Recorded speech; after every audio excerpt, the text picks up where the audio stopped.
திமுக காங்கிரஸ் வேண்டாம் அப்படின்னு உதறி தள்ளினாங்க அப்படின்னா திமுகவுக்கான வெற்றி வாய்ப்பு எப்படி இருக்கும் அப்படின்னு நினைக்கிறீங்க? திமுகவுக்கு காங்கிரசினுடைய சதவீதம் பெரிய சதவீதம் அல்ல. கடைசியாக அவர்கள் தனித்து தேர்தலில் நின்ற காலகட்டங்களிலே 2014 4.3% தான் பெற்றிருக்காங்க. இப்போ தேமுதிக, மக்கள் நீதி மையம் போன்றவர்களுடைய வாக்கு வங்கியை கூட்டினாலே காங்கிரஸுக்கான இடம் இட்டு நிரப்பப்பட்டு வரும்.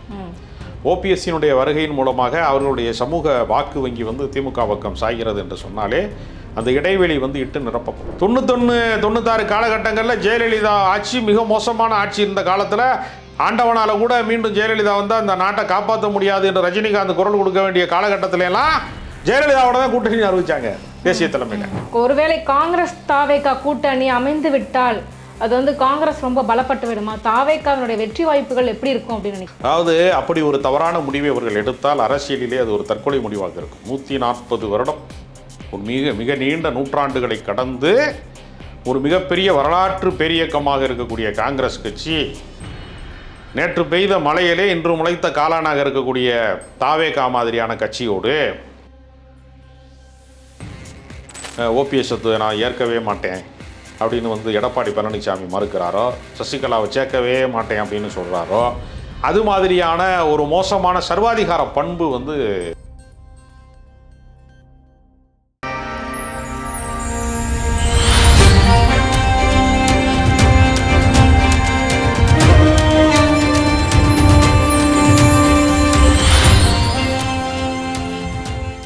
நேயர்களுக்கு வணக்கம். இன்றைய நேர்காணலில் நம்மோடு இணைந்திருக்கிறார் அரசியல் விமர்சகர் திரு ராஜா கம்பீரன் அவர்கள். வாருங்கள் பேசுவோம். வணக்கம் சார். வணக்கம் சார். இன்றைய தினம் பார்த்தீங்க அப்படின்னா திமுக காங்கிரஸ் இடையே அந்த பேச்சுவார்த்தையானது ரொம்ப இழுபறியாகவே போய்கிட்டு இருக்கு. இவங்க ஒரு தொகுதிக்குரிய கேட்குறாங்க, இவங்க ஒரு தொகுதி இவ்வளோ தான் கொடுக்க முடியும் அப்படின்னு சொல்கிறாங்க. ஸோ இந்த கூட்டணி நிலைக்குமா, நீடிக்குமா? இந்த கூட்டணியை எப்படியாவது உடைத்து விட வேண்டும் என்று கோவாவிலே இருந்து கிரீஷ் சோடங்கரை தேர்தல் பொறுப்பாளராக போட்டபோது குறுக்குச்சால் ஓட்டினார்கள். எப்பொழுதுமே சுய பலத்தால் சொந்த முயற்சியால் வெற்றி பெறாதவர்கள் எல்லாம் திமுக கூட்டணியை கடுமையாக விமர்சித்தார்கள். மக்களுக்கு சமூக பணி ஆற்ற வேண்டும், களப்பணி ஆற்ற வேண்டும், கட்சி பணி ஆற்ற வேண்டும் என்கிற எந்த விதமான கமிட்மெண்ட்டும் இல்லாமல், எந்த பொறுப்புணர்ச்சியுமே இல்லாமல், விதைக்கிற காலத்தில் வெளியூருக்கு போயிட்டு அறுவடை காலத்தில் 64 கருக்கருவாலோட வர்றது மாதிரி ஒரு மாநாடு கிடையாது, பொதுக்கூட்டம் கிடையாது, பேரணி கிடையாது, ஆர்ப்பாட்டம் கிடையாது, போராட்டம் கிடையாது, மக்கள் பிரச்சனைக்கு குரல் கொடுப்பது கிடையாது, எந்த வேலையுமே செய்யாமல் ஒரு எலைட்டு அரசியலை வாழ்ந்து கொண்டு, அந்த காலத்தில் நாங்கள்லாம் ஆட்சியில் இருந்தோம் தெரியுமா, 67 காமராஜர் ஆட்சி இருந்தார் தெரியுமான்ற மாதிரி காளி பெருங்காய டப்பா அதில் வாசனை தான் பலமாக இருக்குன்னு சொல்கிறது மாதிரி பலம் பெருமையை பேசிக்கொண்டு நிகழ்கால அரசியலிலே கோட்டை விடக்கூடியவர்கள் காங்கிரஸ்காரர்கள். காங்கிரஸ் கட்சி என்பது இந்தியாவிற்கு ஒரு அகில இந்திய அளவிலே ஒரு மதச்சார்பற்ற ஒரு கொள்கைக்கு, சமூக நீதி கோட்பாட்டுக்கு இன்றைக்கு அவசியமாக இருக்கிறது. ஏனென்றால் வலதுசாரிகள், பாஜகக்காரர்கள் மதவாதத்தை இன்றைக்கு அரசியலாக மாற்றுகிறவர்கள், இவர்கள் இன்றைக்கு வலிமை பெற்று கொண்டிருக்கிற காலத்திலே அதற்கான மாற்று தேவையாக காங்கிரஸ் தான் திகழ்ந்து கொண்டிருக்கிறது. ஒரு கொள்கை அடிப்படையிலே ஒரு மதச்சார்பின்மைக்கான அரசியலே வேற்றுமையில் ஒற்றுமை என்று சொல்லக்கூடிய பன்முக கலாச்சாரத்தை, பன்முகத்தன்மையை, இந்தியாவினுடைய பல மொழிகள், பல கலாச்சாரங்கள், பண்பாடுகளை எல்லாம் பாதுகாப்பதற்கு காங்கிரஸ் அவசியம் என்கிற அடிப்படையிலே தான், ஒரு கொள்கை புரிந்துணர்வினுடைய அடிப்படையிலே தான் அவர்களை கூட்டணியிலே தொடர்கிறார்கள் திமுக போன்ற பெரிய அரசியல் கட்சிகள்லாம். ஆனால் களத்திலே அவர்கள் என்னவாக இருக்கிறார்கள் என்ற ஒரு கணக்கு இருக்கிறது. அவர்கள் கருத்தியலிலே சரியாக இருந்தால் கூட கள அரசியலிலே வியூகமற்றவர்களாக, வெற்றி வாய்ப்பை தவற விடுகிறவர்களாக, இந்தியா முழுக்க பின்னடைவை சந்திக்கக்கூடிய இடத்திலே தான் காங்கிரஸ் இருக்கிறது. தமிழ்நாட்டிலே அவர்கள் ஒரு வெற்றி கூட்டணியிலே இருக்கிறார்கள். திமுக நாடாளுமன்ற தேர்தலிலே 10 நாடாளுமன்ற உறுப்பினர்களை அவர்களுக்கு பெற்று தந்திருக்கிறார்கள், வெற்றி பெற வைத்திருக்கிறார்கள். அதே போல கடந்த சட்டப்பேரவை தேர்தலிலே 25 தொகுதி வழங்கி 18 வெற்றிகரமாக ஆக்கியிருக்கார். ஆனால் அதற்கு கடந்த காலங்களிலே திரும்பி பார்த்தால் ஒரு முறையெல்லாம் 63 சீட்டு மிரட்டி வாங்கினாங்க சிபிஐயை காட்டி. அப்பொழுது 63 நாயன்மார்கள் என்ற உதாரணத்தை கூட கலைஞர் தனக்கே உரிய இலக்கிய சுவையோடு சொன்னார். ஆனால் வென்றவர்கள் 5 பேர் தான். நான் 63 நாயன்மார்களை நிறுத்தினேன், ஆனால் 5 பஞ்சபாண்டவர்கள் தான் வெற்றி பெற்றார்கள் என்று கலைஞர் சொன்னார். அப்போ 63 பேரை நிறுத்தி 5 பேர் ஜெயிக்கிறது எங்கே இருக்குது? 25 பேரை நிறுத்தி 18 பேர் ஜெயிக்கிறது எங்கே இருக்குது? வெற்றி தானே கணக்கில் சேரும். இப்போ தாவேகாவில் அழைக்கிறாங்க, உங்களுக்கு 70 சீட்டு தர்றோம், 100 சீட்டு தர்றோம்னாலும் ஒரு சீட்டு கூட ஜெயிக்க முடியாது. ஏனென்றால் அவர்களுக்கு கட்டமைப்பு கிடையாது, களப்பணி கிடையாது. 2 பேருக்குமே கனவு தான், கனவு நிலைப்பாடு தான். ட்ரீம் சாங்குமா சினிமாவில் ஒரு தூங்கிட்டு இருப்பார், கனவுல சுவிட்சர்லாந்தில் டான்ஸ் ஆடிட்டு திரும்ப பார்த்தா வந்து பழைய கோரப்பாயில் படுத்து கிடப்பாருன்னு காட்டுவாங்க. அது மாதிரி கனவு காட்சியாகத்தான் முதலமைச்சராகி விட வேண்டும் அப்படின்னு விஜயை முன்னிலைப்படுத்துகிறார்களே தவிர களத்திலே இருக்கிறார்களா என்று கேட்டால் நிச்சயமாக இல்லை. இப்படிப்பட்ட சூழ்நிலையில் எங்களுக்கு 41 தொகுதி வேணும், 39 தொகுதி வேணும், 30க்கு குறைய மாட்டோம், நாங்கள் வந்து ராஜ்யசபா கொடுங்க எங்களுக்கு என்றெல்லாம் பல கோரிக்கைகளை அவர்கள் முன்வைக்கிறார்கள். ஆனால் கள யதார்த்தம் என்னவென்றால் அவர்களுக்கு ஒரு 20 தொகுதி வழங்குவது தான் கள யதார்த்தம். 25 என்பதே அவர்களுக்கு அதிகம். ஒரு 28 வரைக்கும் நீட்டிக்கலாம்னா 30ஐ தாண்டுவதற்கு எந்த விதமான முகாந்திரமுமே இல்லை. அதனால் இந்த கூட்டணியை உடைத்து விடக்கூடாது, இந்த கண்ணாடி பாத்திரத்தை கைதவறி கீழே விட்டுவிடக்கூடாது, சிதறிவிடக்கூடாது என்பதற்காக அரவணைக்கக்கூடிய பண்போடு திமுக பண்பட்ட அரசியலை நடத்துகிறது.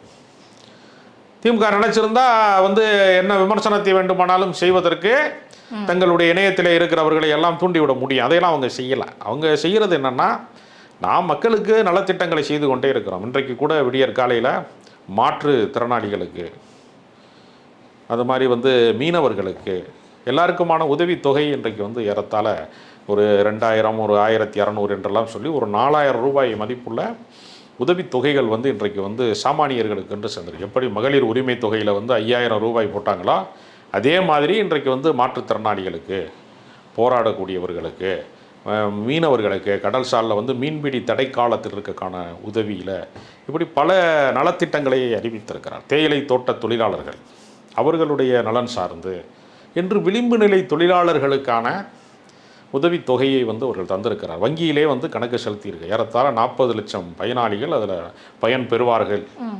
இப்படி இந்த அரசாங்கம் அதிரடியாக கஜானாவை காலி செய்து சாமானிய மக்களுக்கு கொடுக்குறாங்க. ஏற்கனவே அதிகாரத்தில் இருப்பவர்கள், அரசு ஊழியர்களாக இருப்பவர்கள், பவரில் இருக்கிறவங்களுக்கு, ஜட்ஜாக இருக்கிறவங்களுக்கு, அல்லது கலெக்டராக இருக்கிறவங்களுக்கு, அல்லது வந்து ஆசிரியராக இருக்கிறவங்களுக்கு அப்படி உயர்த்துவது என்பது பெரிதல்ல. அவர்கள் ஏற்கனவே 1 லட்ச ரூபா சம்பளம் ஆகிட்டு இருப்பாங்க. அவர்களுக்கு பணத்தை உயர்த்தி கொடுப்பதில் ஒன்றும் இல்லை. சாமானியர்கள், அன்றாடம் கூலி வேலை பார்க்கிறவர்கள், வந்து மாற்றுத்திறனாளினா அவங்களால வந்து செயல்பட முடியாதவர்கள், அவர்களுடைய நலனிலே இந்த அரசு அக்கறை செலுத்துகிறது. இப்போ இதையெல்லாம் பார்க்கிற போது திமுக ஆட்சி மீண்டும் வர வேண்டும் என்பதை பயனாளிகள் ஓட்டளித்தாலே ஏற்கனவே 1.5 கோடி பேர் மகளிர் உரிமை தொகை சார்ந்தவர்கள் இருந்து வாக்காளர்களாக மாறுகிறாங்க. இந்த பக்கம் இன்னைக்கு 40 லட்சம் பேர் என்று நலத்திட்டங்களின் வழியாக இந்த அரசு வந்து ஒரு பெரிய மாற்றத்தை உண்டாக்கி. இது போக திமுக கூட்டணியிலே தேமுதிக வந்து இணைந்திருக்கிறது, மக்கள் நீதி மையம் இணைந்திருக்கிறது, ஓபிஎஸ் வந்து தன்னுடைய ஆதரவாளர்களோடு இணைந்திருக்கிறார். புதிய வருகை வந்து அதிகமாகி கொண்டிருக்கிற இந்த நேரத்தில் நாங்கள் வந்து கூடுதல் சீட்டு கொடுக்கணும்னு கேட்பது கள நிலவரப்படி சரியாக இருக்குமா? இப்போ ஒருவேளை வந்து இவ்வளோ சீட் கேட்டு வந்துட்டு டிமாண்ட் பண்ணுறாங்க காங்கிரஸ்காரங்க அப்படின்னும் போது அவங்களுக்கான கட்டமைப்பு இல்லை அப்படின்ற பட்சத்தில் ஒருவேளை திமுக காங்கிரஸ் வேண்டாம் அப்படின்னு உதறி தள்ளினாங்க அப்படின்னா திமுகவுக்கான வெற்றி வாய்ப்பு எப்படி இருக்கும் அப்படின்னு நினைக்கிறீங்க? திமுகவுக்கு வந்து காங்கிரஸினுடைய சதவீதம் வந்து பெரிய சதவீதம் அல்ல. கடைசியாக அவர்கள் தனித்து தேர்தலில் நின்ற காலகட்டங்களிலே 2014 4.3% தான் பெற்றிருக்காங்க. இப்போ தேமுதிக, மக்கள் நீதி மையம் போன்றவர்களுடைய வாக்கு வங்கியை கூட்டினாலே காங்கிரஸுக்கான இடம் இட்டு நிரப்பப்பட்டு விடும். ஓபிஎஸ்சினுடைய வருகையின் மூலமாக அவர்களுடைய சமூக வாக்கு வங்கி வந்து திமுக பக்கம் சாய்கிறது என்று சொன்னாலே அந்த இடைவெளி வந்து இட்டு நிரப்பப்படும். அதனால் காங்கிரஸ் வந்து தான் திமுகவை காப்பாற்றணும் அப்படிங்கிற நிலைமையில் திமுக பலவீனமாக இல்லை. ஒரு வலிமையான அரசியல் கட்சியாக அவர்கள் இருக்கிறார்கள். 2வது முறையும் ஆட்சி கட்டிலே தொடர்வதற்கு, அரியணையிலே தொடர்வதற்கு ஆற்றல் மிக்கவர்களாகத்தான் அவர்கள் இருக்கிறார்கள். அந்த ஆற்றலோடு அவர்கள் அணுகுகிற போது இவங்க என்ன நினைக்கிறாங்கன்னா பேராசைப்படுகிறார்கள். கூடுதல் தொகுதி கேட்குறாங்க. கேட்பது தப்பு இல்லை, நீங்கள் மட்டுமே கூட்டணியில் இருந்தால் அப்படி கேட்கலாம். பிற கட்சிகளுக்கு கொடுக்கணும்ல. கள போராட்டங்களிலே, போராட்ட களங்களிலே அதிகமாக வேலை செய்யக்கூடியவர்கள் விடுதலை சிறுத்தைகள், இடதுசாரிகள், கம்யூனிஸ்ட் கட்சிகள். ஒரு எம்எல்ஏ தான் வந்து வேல்முருகன் அவர்கள், பண்ருட்டி வேல்முருகன். தமிழ்நாடு முழுக்க வளம் வர்றார் தமிழக வாழ்வுரிமை கட்சிங்கிற பேரில். அப்போ அந்த மாதிரி போராளிகளுக்கு சீட்டு கொடுத்தா அங்கே களத்தில் போய் வேலையாவது செய்வாங்க. இவர்கள் அப்படி கிடையாது. இப்போ திருப்பரங்குன்றத்திலே வந்து ஒரு கலவரத்தை உண்டாக்க வேண்டும் என்று சங்கிகள் முயற்சி செய்தபோது பக்கத்து ஊரில் இருந்த மாணிக் தாகூர் என்ன செஞ்சார்? மத நல்லிணக்கத்தை நிலைநாட்டுவேன்னு களத்தில் வந்து நின்றாரா? நின்றால் அவர் பேசுவதில் ஒரு நியாயம் இருக்கும். பிரவீன் சக்கரவர்த்தி வந்து கள போராட்டங்களில் நின்றுருக்கிறாரா? கோவாவில் ஒரு கவுன்சிலராக மட்டுமே ஜெயிச்சு சட்டமன்றத்தில் தோற்று நாடாளுமன்றத்தில் தோற்று எல்லா தேர்தலையும் தோற்று போனவர் கிரீஷ் சோடங்கர். நீ கோவாவிலேருந்து ஒரு குட்டி கவுன்சிலரை கொண்டு வந்து இங்கே வந்து அகில இந்திய அளவில் தேசிய தலைமையிலேருந்து வர்றாரு, தேர்தல் பொறுப்பாளராக வர்றாருன்னு ஒரு பாரம்பரியமான 75 வருஷ கட்சியில் உனக்கு தமிழ்நாட்டினுடைய நிலவரம் தெரியுமா? கிரீஷ் சோடங்கருக்கு வந்து திருச்சிராப்பள்ளியில் என்ன நடக்குது, சிவகங்கையில் என்ன நடக்குது, திருநெல்வேலி பக்கம் எப்படி அரசியல் இருக்குது, என்ன கல அரசியல் இருக்குது என்கிற நிலவரம் அவர்களுக்கு தெரியுமா? அவர்களிடத்திலே டேட்டா இருக்கலாம். களத்திலே போய் வந்து சாமானியர்களோடு உறவாடக்கூடிய தன்மை இருக்குமா, உரையாடக்கூடிய தன்மை இருக்குமானா இருக்காது. அதனால் தேசிய தலைமை எப்பொழுதுமே தவறான முடிவை வந்து பலமுறை எடுத்திருக்கிறாங்க. 91-96 காலகட்டங்களில் ஜெயலலிதா ஆட்சி மிக மோசமான ஆட்சி இருந்த காலத்தில் ஆண்டவனால் கூட மீண்டும் ஜெயலலிதா வந்து அந்த நாட்டை காப்பாற்ற முடியாது என்று ரஜினிகாந்த் குரல் கொடுக்க வேண்டிய காலகட்டத்தில எல்லாம் ஜெயலலிதாவோட தான் கூட்டணி அறிவிச்சாங்க. தேசிய தலைமையில் கட்சியே உடைந்தது. தமிழ் மாநில காங்கிரஸ் பிறந்தது மூப்பனார் தலைமையில். தவறான கூட்டணிகளை அவர்கள் பல முறை அமைத்திருக்காங்க. ஜானகி அணி ஜெயலலிதா அணி சண்டை போட்டு கொண்டு வந்த போது ஜெயலலிதா அணியை தான் நீங்கள் ஆதரிக்கணும் என்று தேசிய தலைமை சொன்னபோது அன்றைக்கு இருந்த EVKS இளங்கோவன் போன்ற சட்டமன்ற உறுப்பினர்கள்லாம் ராஜினாமாவே செஞ்சாங்க. காங்கிரஸ் முடிவை எதிர்த்தார்கள். சிவாஜி கணேசன் அப்பொழுது தலைவராக இருந்தார். அப்படி பல பேர் வந்து கடுமையாக எதிர்த்திருக்கிறார்கள். தவறான கூட்டணியை பலமுறை அவர்கள் அறிவித்திருக்கிறார்கள். அப்படி அறிவிப்பதன் மூலமாக வெற்றி வாய்ப்பை இழந்திருக்கிறாங்க. ஏன்னா காங்கிரஸ் தான் 67க்கு முன்பு ஆளுங்கட்சியாக இருந்தது. இந்திய ஆதிக்கத்தை திணிக்காமல் இருந்திருந்தால், மாநில உரிமையை வந்து நீங்கள் கொஞ்சம் மதித்திருந்தால் காங்கிரஸ் ஆட்சி தொடர்ந்திருக்கும். அப்போ இருமொழி கொள்கைக்கு எதிராக, தமிழர்களுடைய உணர்வுகளுக்கு எதிராக அவர்கள் களத்திலே நின்றார்கள். காவல்துறையினுடைய அட்டூழியத்தின் மூலமாக, அடக்குமுறையின் மூலமாக வெல்வதற்கு பார்த்தார்கள். அப்படி நடைமுறையிலே சாத்தியப்படாமல் அவர்கள் தோற்று போனார்கள். அப்போ மாநில உரிமை மதிக்கப்பட வேண்டும், மாநில சுயாட்சி காக்கப்பட வேண்டும், சமூக நீதி நிலைநாட்டப்பட வேண்டும், இருமொழி கொள்கை தான் இருக்க வேண்டும், ஒரு மாநிலம் விரும்புகிற வரைக்கும் அந்த 3வது மொழியை திணிக்கக்கூடாது என்பது போன்ற கருத்துக்களை காங்கிரஸ் வந்து மதிக்க தவறிய காரணத்தினால தான் அவர்கள் ஆட்சி அதிகாரங்களும் தூக்கி எறியப்பட்டார்கள் கடந்த காலங்களில். அதனால் மாநில உரிமைகள் மதிக்கப்பட வேண்டும். அதனால தான் மாநில கட்சியின் தலைமையிலே ஒரு கூட்டணி. இப்போ நீங்கள் இந்த பக்கம் போனீங்கன்னா NDA கூட்டணிங்கிற பேரில் எடப்பாடி பழனிசாமியை கிளம்பி வாப்பா டெல்லிக்குன்னு கூப்பிட்டு போகிறாங்க. ஒரு சட்டப்பேரவை தேர்தல் நடக்க போகுது. மாநில கட்சி தான் தலைமை வகிக்குது. அவங்க தான் அதிக எண்ணிக்கையில் கூட்டணியில் வந்து போட்டியிட போகிறாங்க. முதலமைச்சர் வேட்பாளரே எடப்பாடி பழனிசாமி தான். அவரை வந்து 4 MLA வச்சுருக்கிற கட்சிக்காரன் டெல்லிக்கு வா, இங்கே வா, இங்கே வான்னு அலக்கடிக்கிறான்னா எந்த அளவிற்கு, அதாவது தேசிய கட்சிக்கு நீங்கள் கொஞ்சம் இடம் கொடுத்தீங்கன்னு வச்சுக்கோங்க, தலைக்கு மேலே ஏறிடுவாங்கிறதுக்கு இதெல்லாம் சாட்சி. அதனால் மாநில கட்சிக்கு கீழே தான் கட்டுப்பட்டுத்தான் தேசிய கட்சிகள் இயங்க வேண்டும் என்கிற ஒரு இயங்கவியல் தத்துவத்தை பேரறிஞர் அண்ணா 67லே ஆட்சி அதிகாரத்தை கைப்பற்றுவதன் மூலமாக தமிழ்நாட்டுக்கு உருவாக்கி விட்டார். அதை இனி யாரும் மாற்ற முடியாது. இதில் இன்னொரு பக்கம், ஒருவேளை காங்கிரஸ் தாவேகா கூட்டணி அமைந்து விட்டால் அது வந்து காங்கிரஸ் ரொம்ப பலப்பட்டு விடுமா? தாவேகாவினுடைய வெற்றி வாய்ப்புகள் எப்படி இருக்கும் அப்படின்னு நினைக்கிறீங்க? அதாவது அப்படி ஒரு தவறான முடிவை அவர்கள் எடுத்தால் அரசியலிலே அது ஒரு தற்கொலை முடிவாக இருக்கும். 140 வருடம், ஒரு மிக மிக நீண்ட நூற்றாண்டுகளை கடந்து ஒரு மிகப்பெரிய வரலாற்று பேரியக்கமாக இருக்கக்கூடிய காங்கிரஸ் கட்சி நேற்று பெய்த மழையிலே இன்று முளைத்த காளானாக இருக்கக்கூடிய தாவேகா மாதிரியான கட்சியோடு கூட்டணிக்கு போனாங்கன்னா 70 சீட்டு தரேன், 100 சீட்டு தரேன்லாம் சொல்லுவான். வெற்றி வாய்ப்பு கிடைக்கவே கிடைக்காது. காங்கிரஸ் MLAக்கள் இல்லாத சட்டப்பேரவை உருவாகிவிடும். காங்கிரஸ் இல்லாத இந்தியாவை உருவாக்க வேண்டும்னு பாஜக சபதம் போட்டுக்கொண்டு அலைகிறது. அதுக்கு வேலை செஞ்சது மாதிரி ஆயிடும். கண்டிப்பாக. அதனால் விஜய் பின்னாடி போவது என்பது விஜயை வேண்டுமானால் கொஞ்சம் கூடுதல் சதவீத வாக்கு பெறுவதன் மூலமாக வலிமையாக காட்டுமே தவிர காங்கிரஸ் கட்சிக்கு மிகப்பெரிய பின்னடைவை தரும். சார், காங்கிரஸ் திமுக இந்த ஒரு சலசலப்புகள் இந்தியா கூட்டணி அப்படின்னு வரும்போது பாதிப்பை ஏற்படுத்துமா தேசிய அளவில்? தேசிய அளவிலான தேர்தல் என்பது அடுத்து வந்து மிக அருகில் கிடையாது. ஏன்னா ஓராண்டு காலம்தான் நிறைவு பெற்றிருக்கிறது.